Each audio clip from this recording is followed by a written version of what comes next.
अभी तो आचार संहिता के बाद सत्ता का लुत्फ शुरू होना था। अभी तो बात नई नई है, फिर अचानक ऐसे कैसे बिगड़ गई? क्योंकि सरकार ने इस्तीफा स्वीकार नहीं किया, तो उनके इस्तीफे की बात को ज्यादा गंभीरता से नहीं लिया गया। सीपी जोशी को इसकी जानकारी न मिले।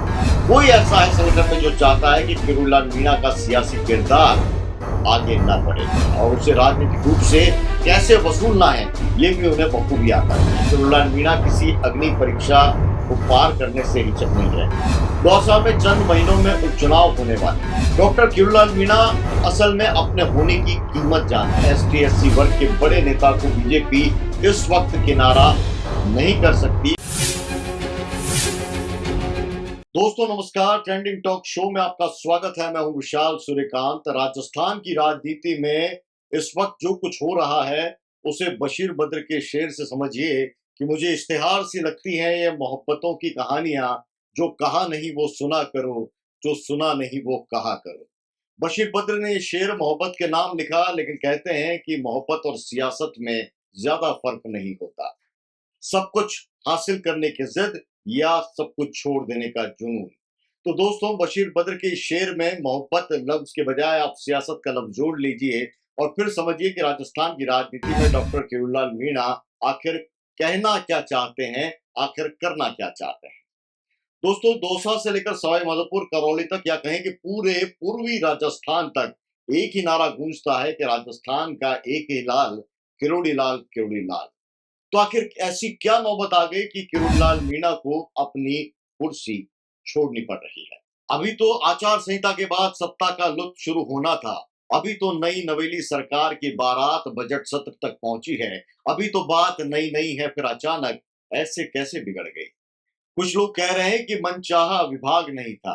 कोई मदन दिलावर से ट्रांसफर पोस्टिंग को लेकर नाराजगी की बात कह रहा है, तो खुद किरोड़ीलाल मीणा कह रहे हैं कि दौसा समेत 7-8 सीटों पर मोदी जी को चुनाव जिताने का जनता के बीच कमिटमेंट किया था। अगर चुनाव नहीं जिता पाया तो इस्तीफा दूंगा, ये भी सरेआम कहा था। ये जनता के बीच में खड़े होकर कहा था। अब जो कह दिया वो निभाना ही पड़ेगा। खुद किरोड़ीलाल मीणा ने एक बार नहीं बल्कि कई बार अपने बयानों में और अपने सोशल मीडिया प्लेटफॉर्म पर लिखा कि रघुकुल रीत सदा चली आई, प्राण जाई पर वचन न जाई।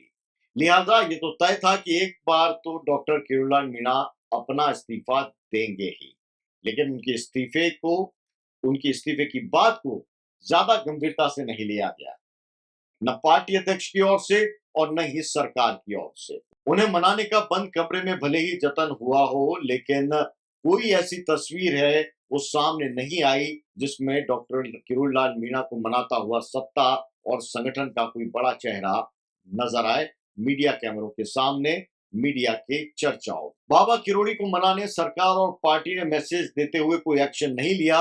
लिहाजा बाबा किरोड़ी के मन में एक खौफ तो यहीं से पैदा हो गई। ऊपर से कमतर विभाग की टीस तो थी ही। हालांकि किरोड़ीलाल मीणा का राजनीतिक ओहदा विभागों के ओहदों से काफी बड़ा है।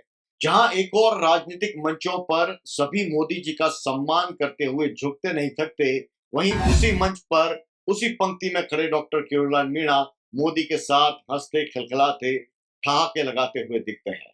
लिहाजा किरोड़ीलाल मीणा का कद क्या है वो बात किसी से छिपी नहीं। अब बात करते हैं अधिकारियों के ट्रांसफर पोस्टिंग को लेकर मंत्री मदन दिलावर के साथ उनकी बात थम गई थी। इस पर भी सरकार ने कुछ बीच बचाव कर टकराव को कुछ हद तक टाल दिया था। अब जब मोदी पूछ रहे हैं, विभाग में टकराव का मामला भी टल गया, तो फिर अचानक डॉक्टर किरोड़ीलाल मीणा को क्या जरूरत आन पड़ी कि वो इस्तीफे की बात इस रूप में कर दें कि खुद उनकी पार्टी के अध्यक्ष सीपी जोशी को इसकी जानकारी न मिले। ये बात हम नहीं कह रहे, बल्कि खुद पार्टी के अध्यक्ष सीपी जोशी ने कहा है किरोड़ीलाल मीणा के इस्तीफे पर दिए गए अपने बयान में। देखिए क्या कुछ कह रहे हैं सीपी जोशी। आप लोगों के माध्यम से जानकारी में आया है, अभी पता करेंगे, बात करेंगे इस विषय। उन्होंने कहा कि मैं अपने वादे से नहीं मुकरूंगा, इसको लेकर इस्तीफा दिया। देखिए, वो पार्टी के वरिष्ठ नेता है, क्या हुआ क्या करना, निश्चित रूप से उनसे बातचीत करेंगे। इधर इन सियासी हालातों के बीच कांग्रेस कहां चुप बैठने वाली थी। कांग्रेस के गलियारों में जैसे ही बाबा किरोड़ीलाल मीणा के इस्तीफे की खबर पहुंची, खुद पार्टी अध्यक्ष डोटासरा ने चुटकी लेने में कोई कसर नहीं छोड़ी। डोटासरा ने किरोड़ीलाल मीणा को सैल्यूट किया। सुनिए गोविंद सिंह डोटासरा क्या बोले और उसके बाद में हम आपको बताएंगे कौन सा ट्रिगर पॉइंट था डॉक्टर किरोड़ीलाल मीणा के इस्तीफे के पीछे। आज जो समाचार आ रहे हैं कि किरोड़ीलाल मीणा जी काफ़ी दिनों से इस्तीफे की बात कर रहे थे। रघुकुल रीत सदा चली आई, प्राण जाए पर बचन ना जाए। तो अब उनको या तो वचन उनका जाना था या प्राण जाना था।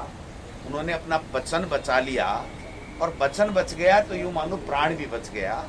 तो मैं समझता हूँ कि जो इस्तीफे की खबर आ रही है, अगर ये सही है तो ये तो केवल शुरुआत है। बुलाया, दिल्ली बुलाया कल, मैं जाऊंगा, उनको संतुष्ट करूंगा कि मैं नाकामयाब रहा, पार्टी को जिता नहीं सका और मैंने वचन दिया था कि अगर पार्टी नहीं जीती तो मैं मंत्री पद से इस्तीफा दे दूंगा। तो मेरी नैतिक जिम्मेदारी बनती थी जब मेरी पार्टी नहीं जीती तो मैं वहां से इस्तीफा दे दूं। मैंने मुख्यमंत्री जी से मिलकर भी आग्रह किया लेकिन उन्होंने मना कर दिया और उन्होंने एक पूरी तरह से इस्तीफा ठुकरा दिया था। पर चूंकि मैंने वादा किया था, मैंने घोषणा की थी, जनता में मेरी क्रेडिबिलिटी बनी रहे, साख बनी रहे, इसलिए मैंने आखिर में इस्तीफा दे ही दिया। दरअसल अब तक आपने जो कुछ देखा, जो कुछ सुना, वो बाबा किरोड़ी की कथा का एक भाग है। डॉक्टर किरोड़ीलाल मीणा के लिए इस्तीफे पर अड़े रहने के पीछे जो बड़ा कारण बना, जो ट्रिगर पॉइंट बना, उस पर बात करते हैं। अव्वल तो ये कि इस्तीफे के सार्वजनिक ऐलान के बावजूद उनका मैसेज जनता के बीच नहीं गया क्योंकि सरकार ने इस्तीफा स्वीकार नहीं किया। दूसरा, वो ये बात जानते हैं कि चुनावी राजनीति में एसटी एससी वर्ग के बड़े नेता को बीजेपी इस वक्त किनारा नहीं कर सकती, उससे किनारे नहीं हो सकती क्योंकि लोकसभा चुनाव के अंदर संविधान से छेड़छाड़ को लेकर विपक्ष ने जिस रूप में माहौल बनाया, उसका बहुत बड़ा डैमेज बीजेपी को लगा और बहुमत के आंकड़े से वो पीछे रह गई। इसलिए ये ओहदा नहीं तो कोई दूसरा बड़ा ओहदा बीजेपी उनको जरूर थमाने वाली है, इसमें किसी तरह का कोई शक नहीं है, कोई सुबह नहीं है, कोई गुरेज नहीं है। डॉक्टर किरोड़ीलाल मीणा असल में अपने होने की कीमत जानते हैं और उसे राजनीतिक रूप से कैसे वसूलना है ये भी उन्हें बखूबी आता है। लेकिन इस बार किरोड़ीलाल मीणा अपने रुख पर कायम रहेंगे, ये उनके राजदार बता रहे हैं। इसके पीछे क्या वजह है? इसके पीछे ये वजह है कि संगठन ने दरअसल किरोड़ीलाल मीणा को, या हम कहें किरोड़ीलाल मीणा से डील करने में कुछ गलती करी। दौसा में चंद महीनों में उपचुनाव होने वाले हैं। दौसा संसदीय सीट को लेकर किरोड़ीलाल मीणा जनता के बीच इस्तीफा देने की बात कह चुके हैं। दौसा संसदीय सीट एक तरह से उनकी जिम्मेदारी थी, वहां पर वो चुनाव हार गए और अब विधानसभा उपचुनाव होने वाले हैं और संगठन ने एक बड़ी चूक ये कर दी कि डॉक्टर किरोड़ीलाल मीणा जैसे बड़े नेता की सार्वजनिक साख की परवाह किए बिना उन्हें फिर से दौसा में होने वाले उपचुनाव का प्रभारी बना दिया। इस चूक ने बाबा किरोड़ीलाल मीणा को धर्म संकट में डाल दिया क्योंकि जो कहा जनता के बीच में वो पूरा हुआ नहीं और लगे हाथों एक और ऐसी जिम्मेदारी थमा दी जो उनके लिए किसी अग्नि परीक्षा से कम नहीं। अब मुद्दा क्या है? जो किरोड़ीलाल मीणा को करीब से जानते हैं, उनका राजनीतिक सफर जानते हैं, वो इस बात की तस्दीक करेंगे कि किरोड़ीलाल मीणा किसी अग्नि परीक्षा को पार करने से हिचक नहीं रहे।